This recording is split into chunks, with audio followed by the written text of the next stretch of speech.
నమస్తే ఫ్రెండ్స్, మీకు తెలుసా కొన్ని తాబేళ్లు మనం పుట్టకన ముందు నుండే ఉంటే మనం పోయాక కూడా బ్రతికి ఉంటాయి. కొన్ని స్పీసీస్ అయితే 150 ఇయర్స్ పైనే జీవించగలుగుతాయి. అసలు ఈ ఎక్స్ట్రాడినరీ లైఫ్ స్పాన్ వెనుక ఉన్న సీక్రెట్స్ ఏంటి? అదండి సైంటిఫిక్ రీజన్స్ చూద్దాం. First reason slow metabolism. Turtles body metabolism చాలా నెమ్మదిగా పనిచేస్తుంది.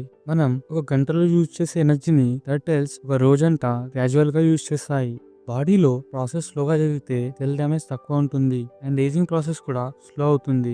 సింపుల్ గా చెప్పాలంటే slow engine equal to long life. Second reason extremely slow heart rate. మనిషి హార్ట్ మినిట్ కి యావరేజ్ గా 70 to 80 టైమ్స్ బీట్ చేస్తుంది. కానీ టర్టిల్స్ హార్ట్ మాత్రం మినిట్ కి కేవలం 5 to 10 బీట్స్ మాత్రమే. ఇంత స్లో హార్ట్ రేట్ వల్ల హార్ట్ కి స్ట్రెస్ తక్కువ ఉంటుంది, ఆక్సిజన్ డిమాండ్ కూడా కంట్రోల్లో ఉంటుంది. Result heart remains functional for many decades.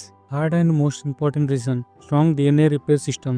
Age పెరిగే కొద్దీ మన సెల్స్ లో డ్యామేజ్ అక్యుములేట్ అవుతుంది. అది డిసీజ్ కి మెయిన్ రీజన్. టర్టిల్స్ లో మాత్రం సెల్స్ డ్యామేజ్ అయినప్పుడు డిఎన్ఏ ని రిపేర్ చేసే మెకానిజం చాలా ఎఫిషియెంట్ గా వర్క్ చేస్తుంది. అందుకే ఏజింగ్ ఎఫెక్ట్స్ లేట్ గా అపేర్ అవుతాయి and life span remarkably long ఉంటుంది. Fourth reason strong protective shell. Turtle shell కేవలం ప్రొటెక్షన్ కోసం కాదు, అది సర్వైవల్ కి ఒక మేజర్ అడ్వాంటేజ్. ఇతర హార్మ్ఫుల్ అనిమల్ నుండి సేఫ్టీ, హార్ష్ ఎన్వైరన్మెంట్స్ లో survival and long periods food లేకపోయినా బ్రతకడం, ఇవన్నీ షెల్ వల్లే పాసిబుల్ అవుతాయి. ఎక్స్టర్నల్ థ్రెట్స్ తక్కువ ఉంటే నేచురల్ లైఫ్ స్పాన్ ఫుల్ గా కంప్లీట్ చేయగలుగుతాయి. కంటెంట్ నచ్చితే లైక్ చేసి సబ్స్క్రైబ్ చేసుకోండి.